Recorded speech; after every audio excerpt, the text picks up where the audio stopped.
Somos hechura suya, creados en Cristo Jesús para hacer buenas obras.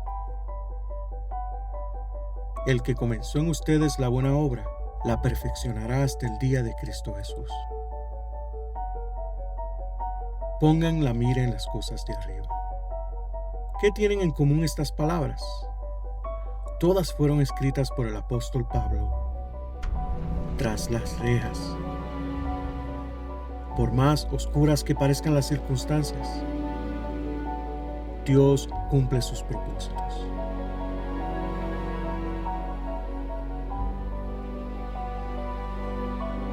Desde la cárcel, la palabra imparable de Dios.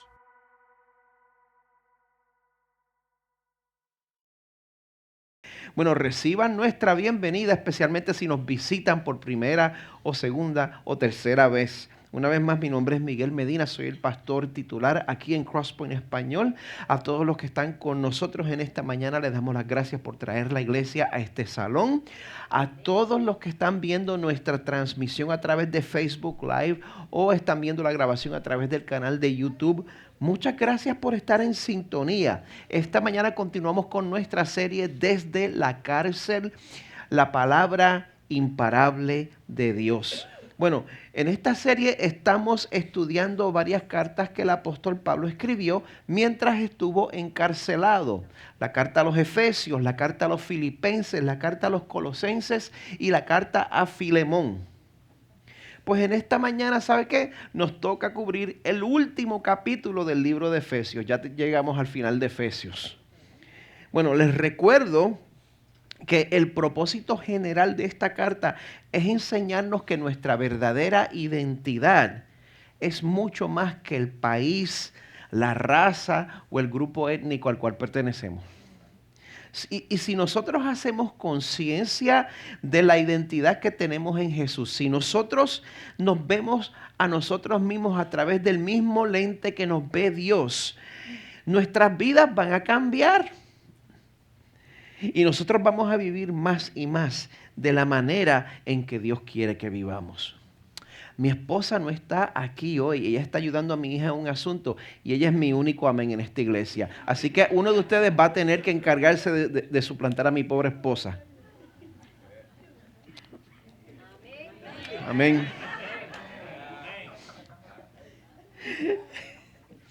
Bueno, para concluir este libro de Efesios, Pablo nos recuerda que este tipo de cristiano, el cristiano que recuerda su identidad en Jesús y está siendo transformado, ¿verdad? Ese tipo de cristiano, ese cristiano va a estar librando una guerra en contra de sus enemigos. ¿Usted sabe cuáles son nuestros enemigos? El mundo, la carne y Satanás. Esos son nuestros enemigos. Por esa razón es necesario que vivamos en un estado de alerta. Me gusta como lo dice mi gente de Puerto Rico, estar puesto para el problema, estar puesto para el lío. O en términos más apropiados para domingo por la mañana, listos para la batalla. Así que podemos buscar nuestras Biblias en Efesios 6. Bueno, siguiendo el patrón de los capítulos anteriores, el capítulo 6 también es largo. Luis, perdóname. Pedro, perdóname.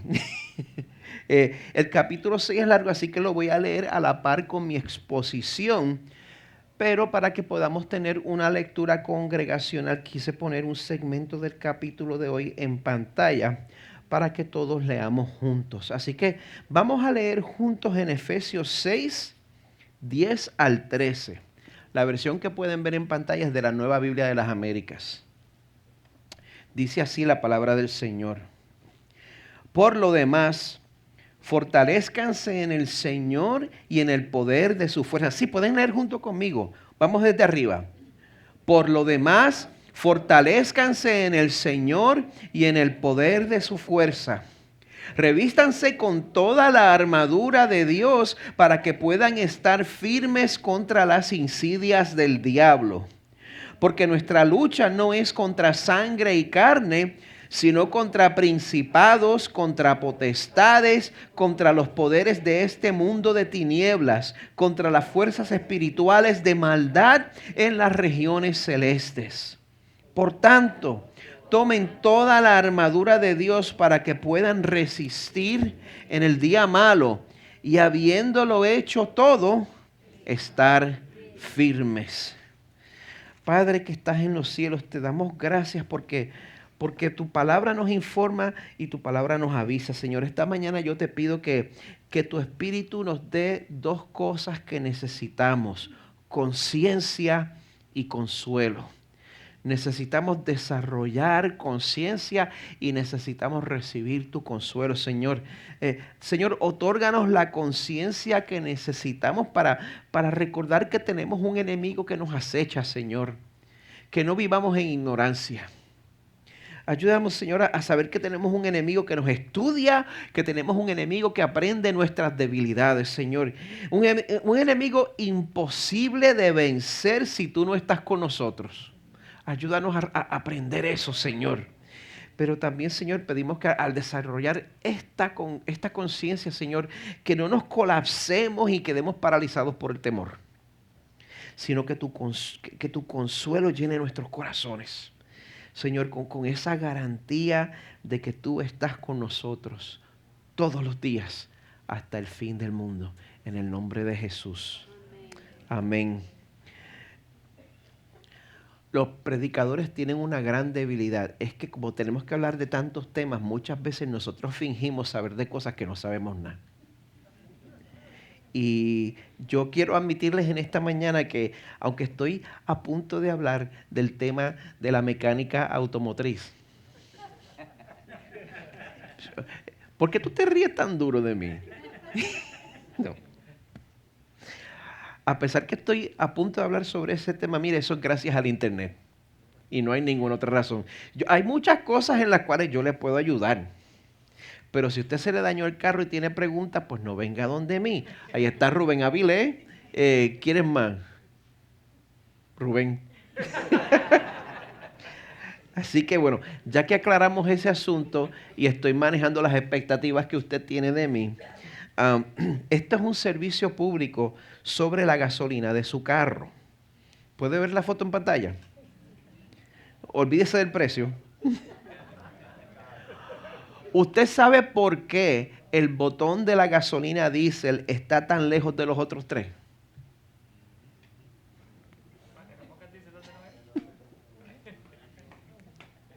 Porque si usted echa gasolina diésel en un carro que no tiene un motor diésel, ¿qué pasa? Usted va a aprender por cabeza propia que el combustible equivocado termina haciéndole daño a su carro. Daño severo, daño irreparable. ¿Quiénes se enteraron de eso por cabeza propia? Ay, el único que se atreve a admitirlo en público, el Señor te bendiga por tu humildad. A tu esposa.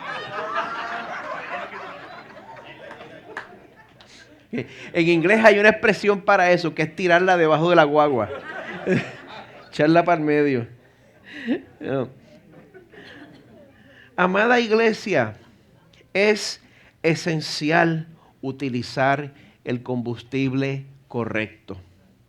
Hay combustible que es correcto y hay combustible que es dañino. ¿Me siguen, verdad? Bueno, oigan esto, al principio de Efesios 4, que eso fue hace par de semanas, eso lo predicó Luis.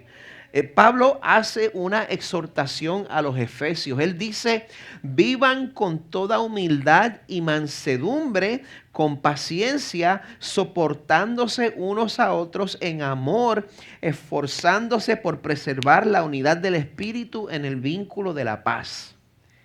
De ahí en adelante, los capítulos 4 hasta el de hoy, hasta el 6, Pablo está aplicando esa exhortación a todas las áreas de nuestra vida. Luis y Pedro le mostraron cómo esta nueva vida en Cristo aplica a todo. Aplica a cómo vivir de una manera honrada en medio de nuestra ciudad. Aplica a cómo nosotros podemos preservar la unidad de la iglesia. Aplica hasta a la relación entre esposo y esposa, ¿verdad que sí? Pues antes de que Pablo empiece ese llamado en el capítulo 4, ¿cuántos capítulos hay antes de ese? Hay 3 capítulos. Tenemos aquí prodigios de la matemática entre nosotros. No, tenemos 3 capítulos antes de eso y Pablo dedica esos primeros 3 capítulos a informarnos que en Cristo nosotros pasamos a ser una nueva humanidad. Pasamos a ser un nuevo tipo de hombre y mujer a los cuales Dios salva y les da un poder que antes no tenían. Mire cómo Dios lo hace. Voy a referirme aquí a Efesios 2, empezando en el verso 8. Por gracia, ustedes han sido salvados por medio de la fe. O sea que la salvación que usted tiene, usted no se la ganó, usted no impresionó a Dios. Si usted está en Cristo, el Señor le regaló esa salvación cuando usted no se la merecía. Y usted recibió esa salvación no por sus esfuerzos, sino por la fe. Qué bueno que yo tuve fe. Mire, esa fe, dice aquí, esto no procede de ustedes, sino que es don, regalo de Dios. O sea que la fe a través de la cual usted recibe la gracia para ser salvo, el Señor se la regala también. No por obras para que nadie... Es demasiado temprano para yo ponerme así. No por obras para que nadie se gloríe. Lo que Dios quiere es que usted no piense ni por un segundo que usted se lo ganó.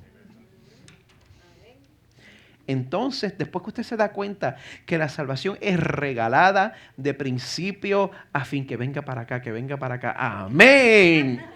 Gracias. Ese es el mejor té que hay en el mundo.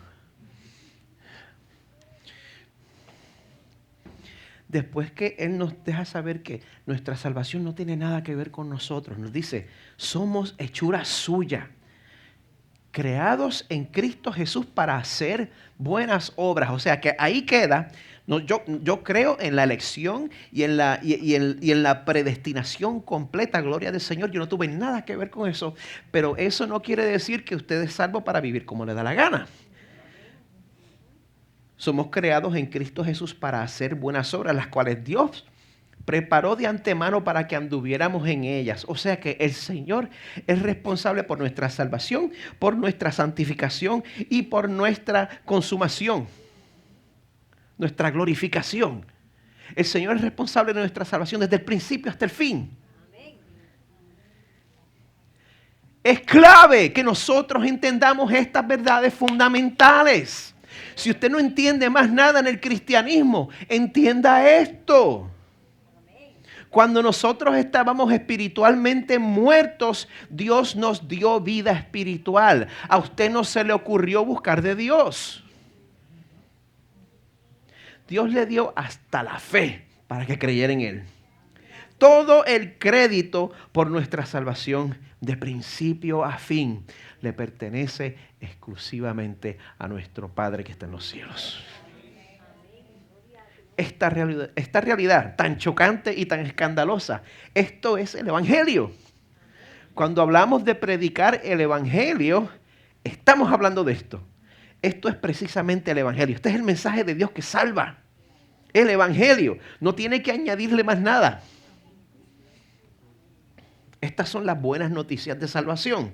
Así que primero entendemos esto. Están conmigo, ¿verdad? Primero entendemos esto y luego nos dedicamos a hacer las buenas obras que Dios preparó para nosotros. Porque mire, para que nuestras buenas obras agraden a nuestro Salvador, esas obras tienen que ser motivadas correctamente. Esas obras necesitan la motivación correcta. Nuestras buenas obras necesitan el combustible correcto. Por fin llegué a... hice el punto que quería hacer. Llegué eventualmente. Si hubiera estado en un juicio, el juez me habría regañado. Pero nuestras buenas obras necesitan el combustible correcto. Mira, es más, en esta vida nueva, con estas exigencias milagrosas, no puedo ni hablar español, con estas exigencias milagrosas que el Señor tiene de nosotros, nosotros necesitamos un combustible exclusivo. ¿Entiende lo que quiero decir? Si para ti esto es importante, si tú quieres vivir una vida de virtud, si tú quieres vivir una vida ética, si quieres vivir una vida de rectitud, te pregunto, ¿de dónde viene tu combustible? ¿De dónde viene tu poder para vivir esa vida? Hay que hacerse esa pregunta porque mire, el peor error que nosotros podemos cometer es confiar en nuestras propias fuerzas, es confiar en nuestra propia disciplina, es confiar en nuestra propia fuerza de voluntad. Y mientras más disciplinado tú seas por naturaleza, más peligro corre.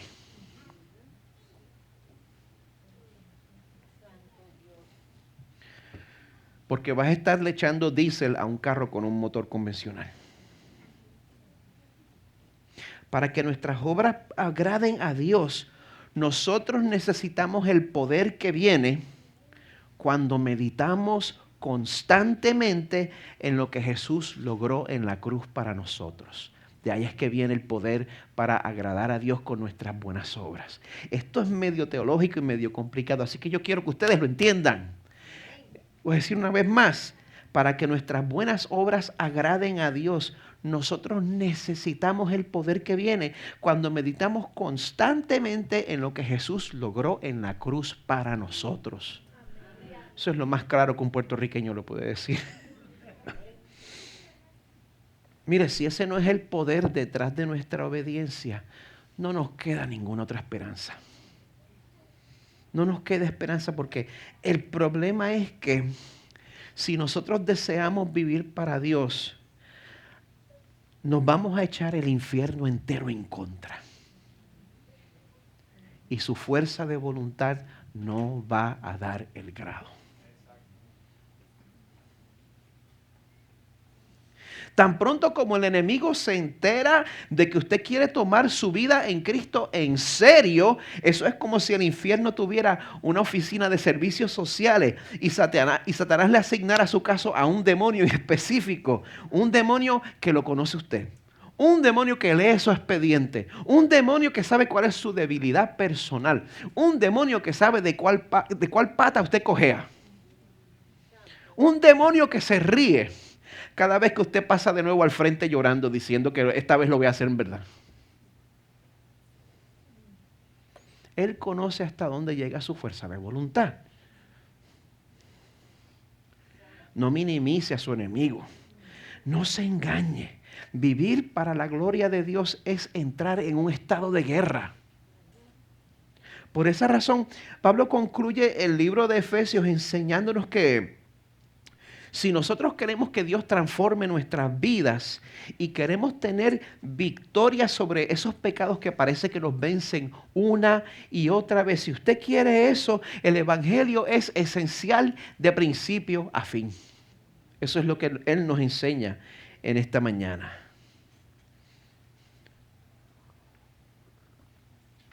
Bueno, como les acabo de decir, después que Pablo establece el fundamento del Evangelio, ese fundamento que yo compartí con ustedes de los capítulos 1 al 3, entonces en los capítulos 4 al 6, Pablo nos exhorta a andar en las buenas obras que el Señor ha preparado para nosotros de antemano, ¿verdad? Bueno, Pablo nos exhorta a vivir vidas dignas del llamado que hemos recibido. Pues el capítulo 6 comienza examinando el efecto que tiene el Evangelio sobre la relación entre padres e hijos. Nosotros vamos a ver cómo el Evangelio transforma la crianza. Y mi oración es que al final de este punto me quede iglesia todavía. Mire, si el Evangelio es verdad,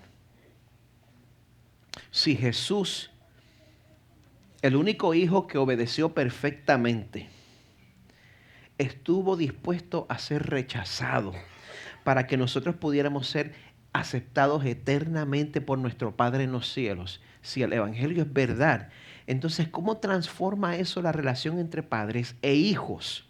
Pues Pablo nos muestra en el primer verso, dice, hijos, obedezcan a sus padres en el Señor, porque esto es justo.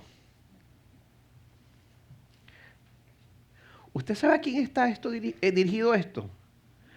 Está dirigido a residentes de un mundo grecorromano en el primer siglo. En un mundo grecorromano, un mundo donde los niños no deseados eran desechados y terminaban como esclavos, como gladiadores o como muertos.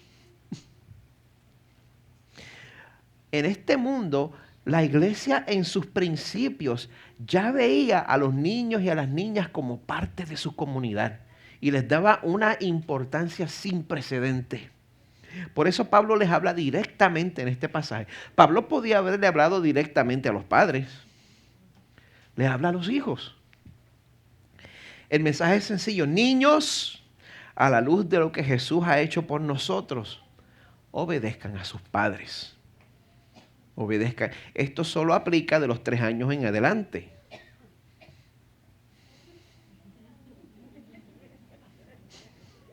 No lo encuentro en la Biblia. Es que yo me acuerdo cuando yo me criaba decían que la edad de responsabilidad era, bueno, depende a quién le preguntabas, era 2 o 3. Ese día de ese cumpleaños, pues, pum, mágicamente, pues, ya era responsable. Bueno, nosotros aquí creemos la doctrina reformada del pecado, que nos enseña que nosotros somos pecadores desde nuestra concepción. Así que para un niño que nace como parte de esta humanidad caída, ¿es natural obedecer a sus padres? Absoluta. Yo como padre de 4, les doy mi garantía personal de que absolutamente no. Yo les aseguro que con mis hijos ya al año, no tuvieron que esperar a los Terrible Twos, no tuvieron que esperar a los 2, al año y medio. Yo les decía a mis nenes, no toques eso. Ellos me miraban lo que les dije que no tocaran, miraban a mí. Especialmente Kalira, me miraba con esa cara de ¿qué tú vas a hacer? Los varones me tenían miedo, pero la nena mayor nunca me ha tenido miedo.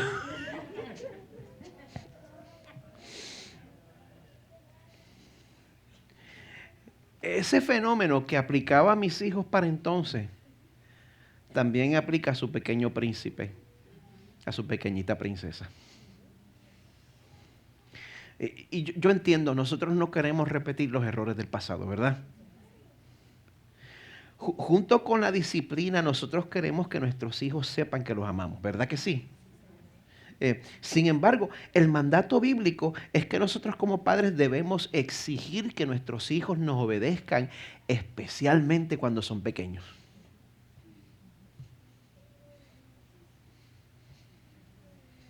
De hecho, citando a los 10 mandamientos, Pablo afirma que los niños que aprenden a obedecer pueden esperar que Dios los bendiga. Versos 2 al 3. Honra a tu padre y a tu madre, que es el primer mandamiento con promesa, para que te vaya bien y para que tengas larga vida sobre la tierra. Padres que me escuchan, no le estamos haciendo ningún favor a nuestros hijos si no los enseñamos a obedecer desde temprano.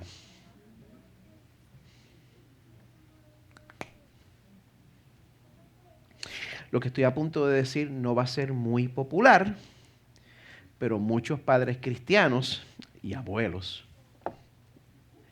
se comportan como si el libro de Proverbios no estuviera en la Biblia. Especialmente cuando nos exhorta a hacer uso del castigo corporal para instruir a nuestros hijos en la obediencia. Les voy a dejar eso para que se lo mastiquen por 10 segundos.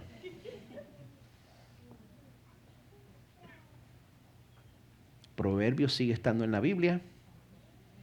Y el llamado a usar el castigo corporal para instruir a nuestros hijos en la obediencia sigue estando. No lo han quitado. Mi versión de la Biblia todavía lo tiene. No me he quejado, no he hablado de ninguna ocasión en específico, me he portado bien. Mire, una vez más, yo entiendo. El problema es que quizá usted asocia ese tipo de castigo con padres que pierden el control y usan ese método para desquitarse, ¿verdad que sí? ¿Verdad que sí? Tú gozaste, ¿verdad? Ahora me toca a mí gozar.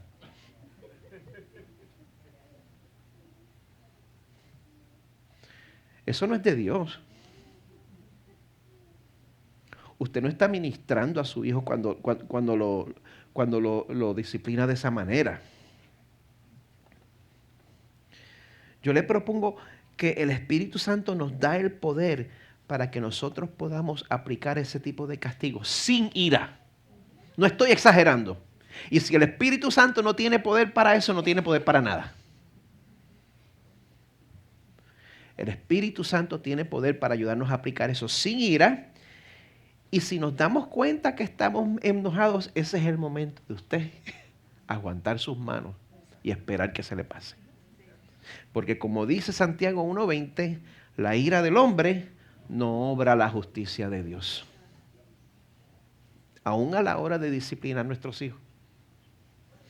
Por eso el verso 4 en Efesios 6 dice, ustedes padres, no provoquen a ira a sus hijos, sino críenlos en la disciplina e instrucción del Señor. Así que voy a continuar. ¿En qué maneras nosotros terminamos provocando a ira a nuestros hijos? Gracias por preguntar. Les ofrezco la siguiente lista. Nosotros provocamos a nuestros hijos a la ira cuando somos prontos para regañar, pero lentos para celebrar lo que hacen bien. ¿Está usted igualmente presente para celebrar lo que hizo su hijo bien? Provocamos a ira a nuestros hijos cuando no tenemos en cuenta el hecho de que son niños. Hay veces que ellos desobedecen sencillamente porque no entienden lo que usted le pidió. El castigo viene cuando la desobediencia es deliberada y consciente. No castigue a su hijo por ser niño. Provocamos a ir a nuestros hijos cuando los comparamos con otros. Mira qué bien se porta ese otro. Si tú pudieras ser así. Cuando los disciplinamos de manera inconsistente. Cuando un día se llevan un castigo y al otro día nos reímos de lo que hicieron. Cuando ignoramos sus logros. Eso me lo copié de un anuncio de los mormones. Es lo único que han dicho bien. Pero es verdad. Cuando no expresamos nuestro amor hacia ellos. Conozca su inclinación natural. Muchos de nosotros tenemos una inclinación natural para disciplinar. Eso no es necesariamente malo. Eso ayuda a ser consistente. Hay otros que tenemos una inclinación para celebrar y amar a nuestros hijos. ¿Dónde cae usted? Conózcase. Los provocamos a ira cuando los disciplinamos por razones que no sean desobediencia, desafío o falta de respeto. Y una vez más, deliberado y consciente. Hay veces que ellos necesitan pues sencillamente que se les recuerde, mira, eso no se hace. No voy a permitir que le hables a tu mamá de esa manera. Respeta a tu mamá.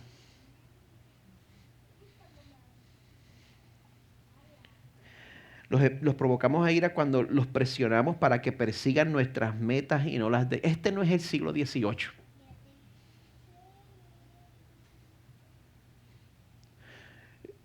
Aún más todavía, cuando veo que padres se enojan con hijos por la escuela a la cual escogen ir o el equipo al cual apoyan.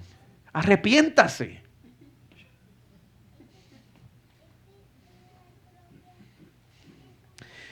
Los provocamos a ira cuando los sobreprotegemos.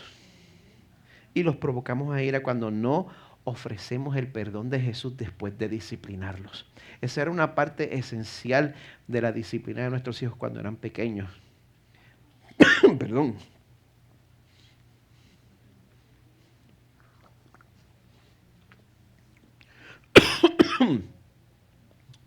Nuestra intención no debe ser criar fariseos que aprendan a seguir reglas.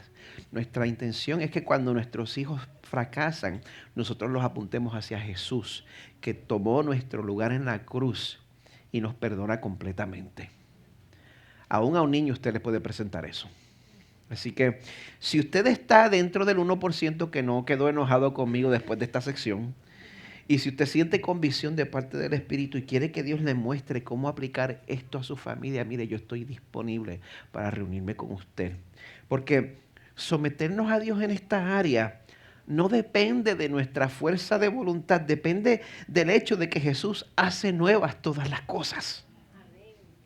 El Evangelio tiene un impacto directo sobre nuestros hogares y el Evangelio también impacta nuestros trabajos.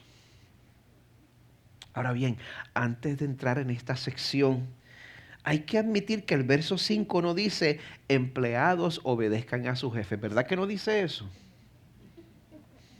Dice siervos obedezcan a sus amos. Lo que Pablo instruye aquí se aplica muy bien a nuestros contextos laborales, pero no podemos ignorar que Pablo está hablando con esclavos y amos.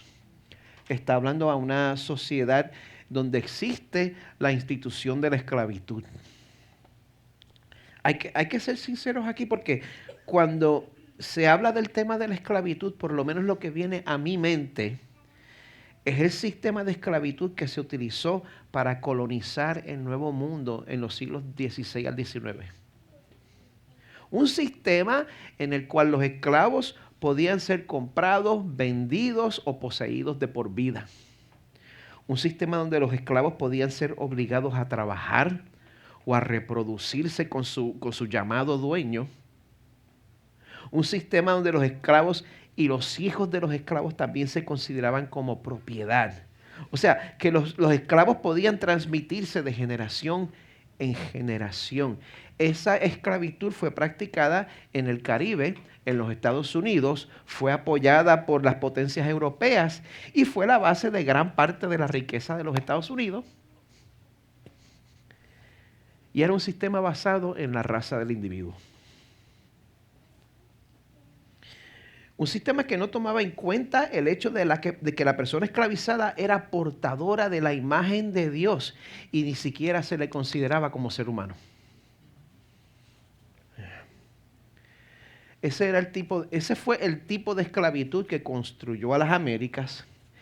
Ese no era el tipo de esclavitud que había en esa sociedad para entonces. No estoy diciendo que no era mala. Era esclavitud. Seguía siendo cruel. No tomaba en cuenta los derechos humanos, pero la esclavitud del primer siglo no se basaba en la raza del individuo y a menudo no era de por vida.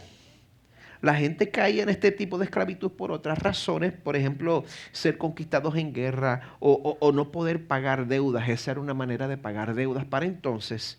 Muchas veces las personas podían comprar su libertad o eran liberadas al llegar a los 30 años de edad. Y dependiendo de las aptitudes del esclavo, era posible que el trabajo fuera administrativo y que uno fuera un esclavo de clase alta. La situación no era ideal, pero Pablo se daba cuenta de que casi la tercera parte de la población eran esclavos. Era así de prevalente. Así que yo creo que los que venimos de otros países y venimos aquí a trabajar, muchas veces podemos estar en una situación que es prácticamente similar, dependiendo de cuál sea su estatus.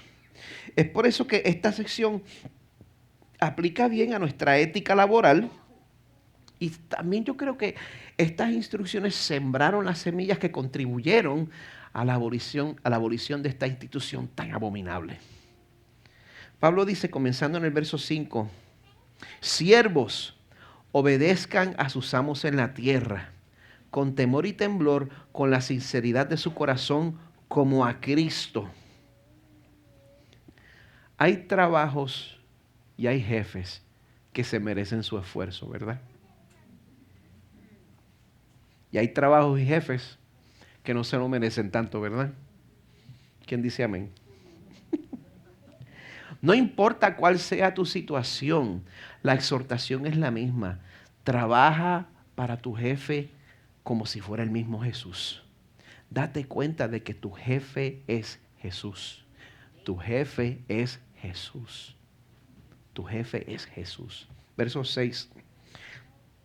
No para ser vistos como los que quieren agradar a los hombres, una vez más, sino como siervos de Cristo, haciendo de corazón la voluntad de Dios. tenemos que tratar con nuestros corazones de manera que nuestro trabajo sea sincero, que no estemos fingiendo. Señor, cámbiame, yo no aguanto este jefe es súper, no lo aguanto. Está difícil, es incompetente. Yo debería ser supervisor de este tipo. Señor, yo necesito que tú cambies mi corazón para yo trabajar y honrar a mi jefe de corazón. Les digo esto porque mañana tempranito muchos de ustedes pues se van a levantar con esa hora de sueño que perdimos, ¿verdad? Les va a tocar meterse en la I4 y volver a la lucha, ¿verdad que sí? Bueno, una vez más, mientras vayan de camino, mientras cantan su repertorio de adoración en la calle, ya sea que estés en el trabajo de tus sueños o es la única opción que tienes ahora mismo, repite esto en tu cabeza. Mi jefe es Jesús. Mi jefe es Jesús. Quiero oírlos. Mi jefe es Jesús. Verso 7. Sirvan de buena voluntad como al Señor y no a los hombres. ¿Saben por qué? Porque por más solo que tú te sientas en tu situación, por más solo que estés, Dios ve tu situación y Él recompensa a sus hijos. Por más solo que te sientas en tu trabajo, Dios ve lo que estás haciendo y Dios recompensa a cada uno de sus hijos. A Dios no se le pasa a nadie. El verso 8 nos dice que no importa cuál sea nuestro trabajo, nosotros laboramos con integridad, sabiendo que cualquier cosa buena que cada uno haga, esto recibirá del Señor, sea siervo o sea libre. No tiene que tomar la justicia en sus propias manos. Deje de robarse ese rollo de papel de inodoro toda la semana. Tenga fe y espere la recompensa del Señor en esta vida o en la eternidad. Él lo va a hacer. Pues parece que la iglesia en Éfeso alcanzaba todos los renglones de la población, ya que dentro de esta iglesia había tanto esclavos como amos. Imagínense, en la misma iglesia no había segregación.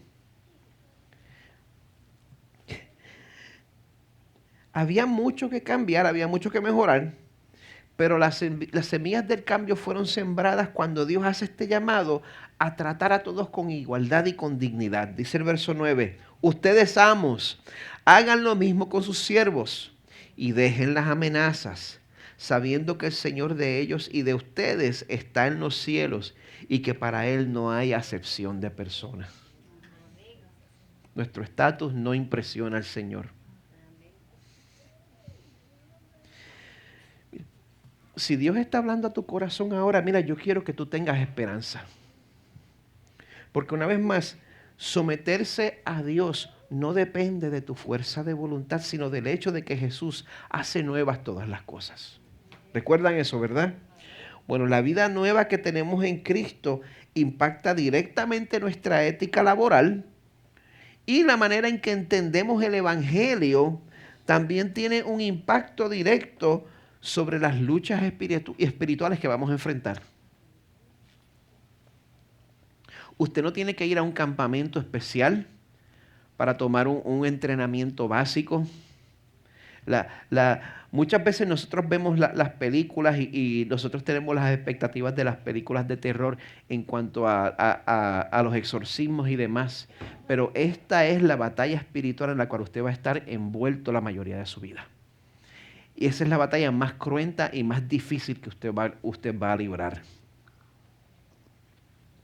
Porque recuerde lo que le dije al principio. En el momento que usted toma en serio su llamado como cristiano y empiece a someter su vida a la voluntad del Señor, se va a echar al infierno entero en contra. Y si usted desea seguir estas exhortaciones de Pablo, si usted desea hacer una bendición en su comunidad, en su iglesia, en su matrimonio, en su familia, en su trabajo, pues mire, póngale el sello que el enemigo va a hacer todo lo que pueda para desanimarlo.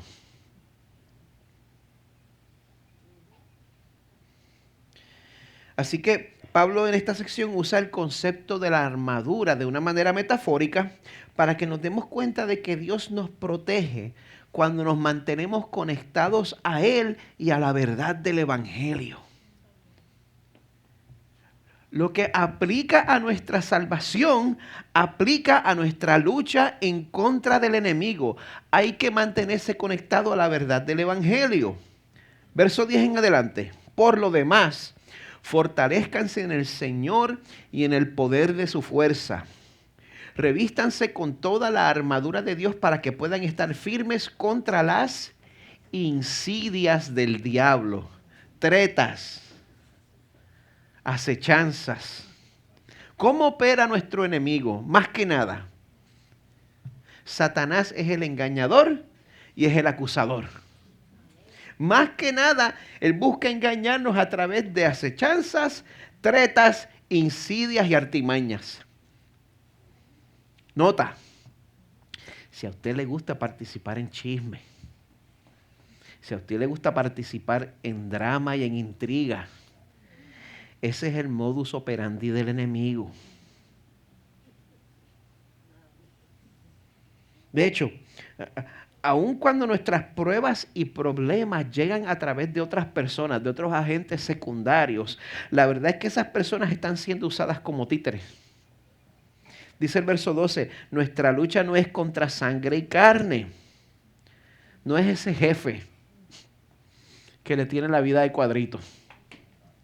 Nuestra lucha no es contra sangre y carne, sino contra principados, contra potestades, contra los poderes de este mundo de tinieblas, contra las fuerzas espirituales de maldad en las regiones celestes. O sea, que número uno, usted tiene que tomar la lucha espiritual muy en serio.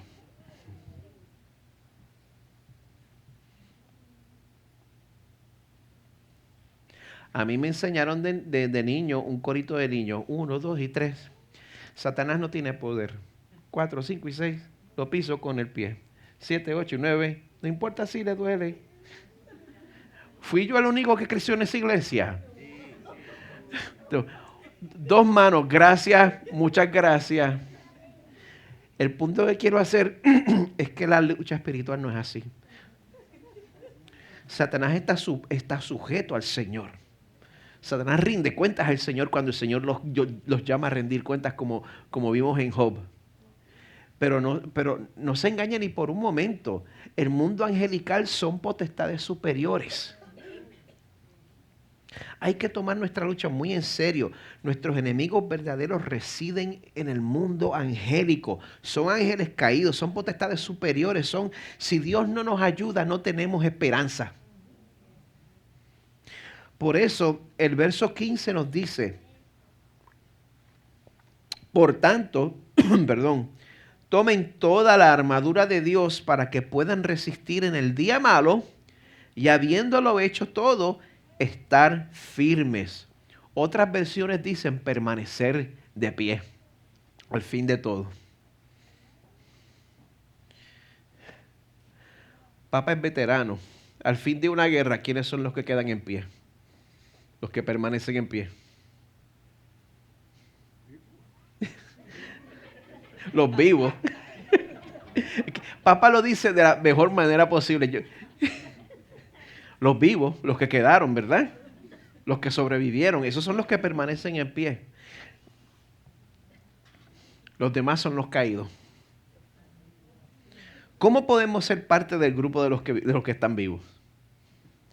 El verso 14 nos dice, estén pues firmes, ceñida su cintura con la verdad. No voy a pasar 3 horas escarbando las profundidades de cada metáfora. Un cinturón mantiene todo en su lugar. Nuestra fe va a permanecer firme si en vez de hacerle caso a nuestras emociones, mantenemos nuestros pies en la tierra, centrada nuestra confianza en la palabra de Dios.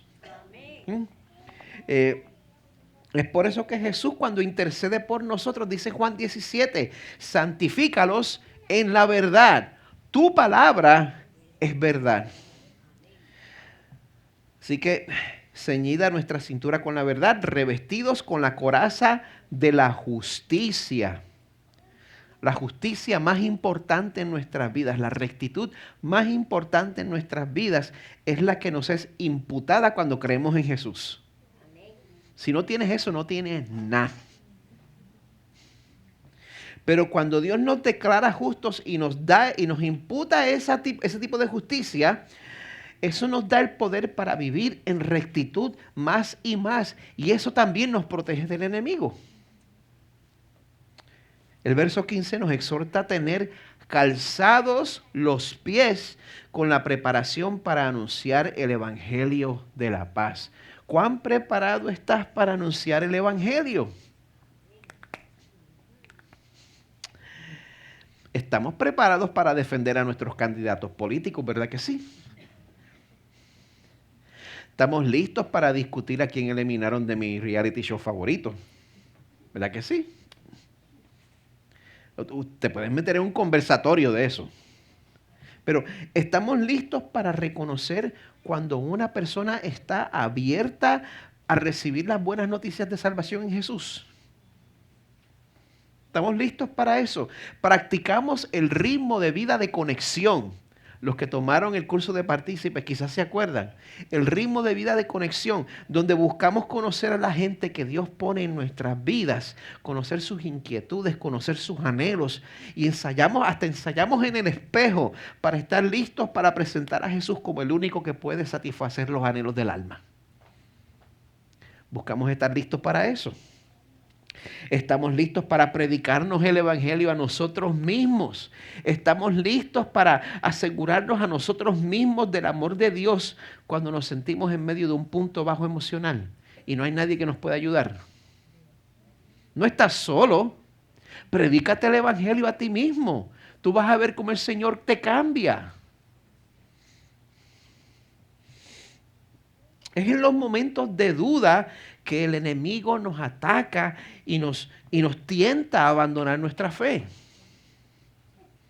Por eso en el verso 18, Pablo exhorta una vez más, sobre todo, tomen el escudo de la fe con el que podrán apagar todos los dardos encendidos del maligno, todos esos ataques que te dicen, mira, esto de la iglesia no es ni verdad. Vete para la playa, si el día está bonito. Tomen también el casco de la salvación y la espada del Espíritu, que es la palabra de Dios. Mientras más conoces la Biblia, más te das cuenta, más te das cuenta. Me van a tener que perdonar.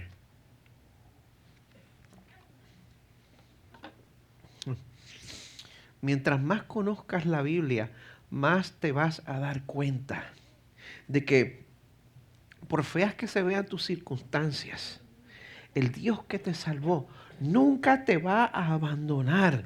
No importa cuántas mentiras el enemigo quiera susurrar en tu oído.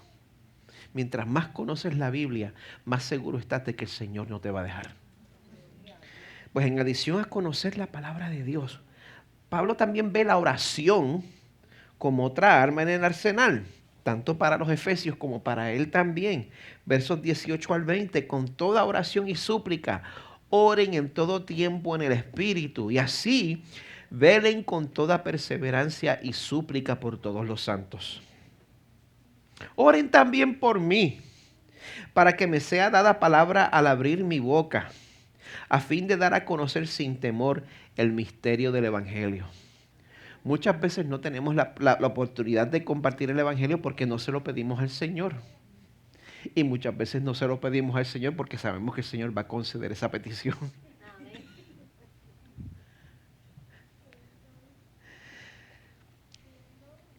Oren también por mí para que me sea dada palabra al abrir mi boca a fin de dar a conocer sin temor el misterio del Evangelio por el cual soy embajador en cadenas, que al proclamarlo hable sin temor como debo hablar. Una vez más, no hace falta analizar todos estos símbolos, buscarle las 5 patas al gato. Si usted quiere permanecer firme ante los ataques del enemigo y ante las adversidades, el estudio de la Biblia, la meditación de la palabra de Dios, la aplicación de la palabra de Dios y la oración son imprescindibles. Ahí está su lucha espiritual.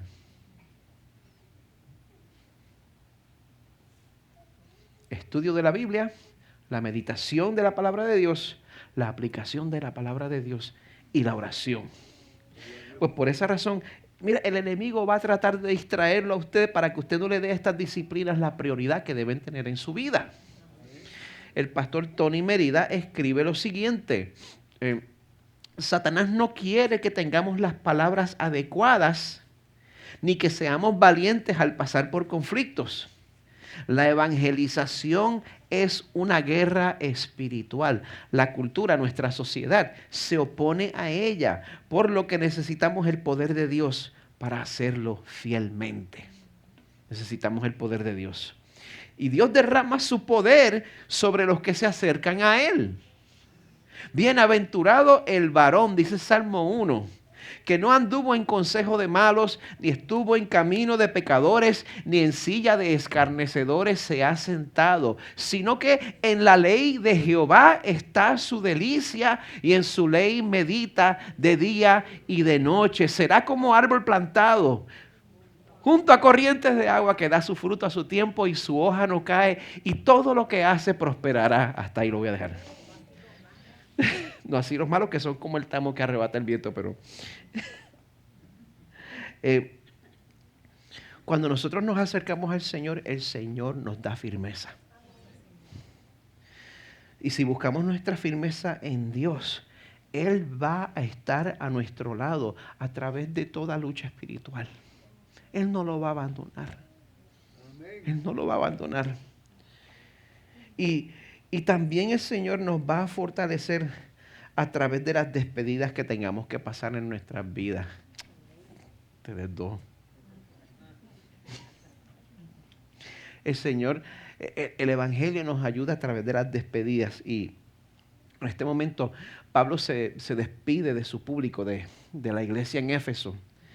Y él estaba tan lleno del consuelo de Dios en medio de su prisión, que desde allí él envía a Tíquico como mensajero para entregar la carta y para consolar a la iglesia. El que está preso envía a alguien para consolar la iglesia. Versos 21 al 23. Pero a fin de que también ustedes sepan mi situación y lo que hago, todo se lo hará saber Tíquico, amado hermano y fiel ministro en el Señor, a quien he enviado a ustedes precisamente para esto, para que sepan de nosotros y para que consuele sus corazones. Paz sea a los hermanos y amor con fe de parte de Dios el Padre y del Señor Jesucristo. Aleluya. Pablo hace todo esto por amor. Y mire, Pablo quiere enseñarle a la iglesia en Éfeso amor. Amor. Les hacía falta. ¿Y usted sabe qué pasó 30 años después de esta carta? Jesús a través de Juan le envía otro mensaje a esta iglesia. Y los amonesta, los regaña, porque habían perdido su primer amor. Éfeso, una iglesia ejemplar. Una iglesia con recursos. Una iglesia apasionada por la sana doctrina. Eventualmente el Señor los amonesta y esa iglesia ya no existe. Aleluya. El Señor quiere que nos amemos. El Señor quiere que lo amemos a Él. Y lo amamos a Él cuando recordamos que Él nos amó a nosotros primero. Así que para concluir este tiempo, mientras pido al equipo de oración que pase al frente, quiero preguntarte, ¿amas tú a Jesús? Aleluya. ¿Encuentras ese amor dentro de ti? ¿Amas tú a Jesús? Mira, si le amas, si tú amas al Señor, o si tú estás empezando a sentir ese fuego en tu corazón, si el Señor está trayendo vida dentro de ti, vida espiritual. La Biblia dice que nosotros amamos porque Él nos amó primero. Yo quiero que sepas eso. Si sientes que que amas al Señor, que eso sea consuelo. Es evidencia de que Dios te ha amado a ti antes de que te dieras cuenta. Y Dios ha probado su amor por nosotros más allá de toda duda. Juan 15. Nadie tiene un amor mayor que este, que uno dé su vida por sus amigos.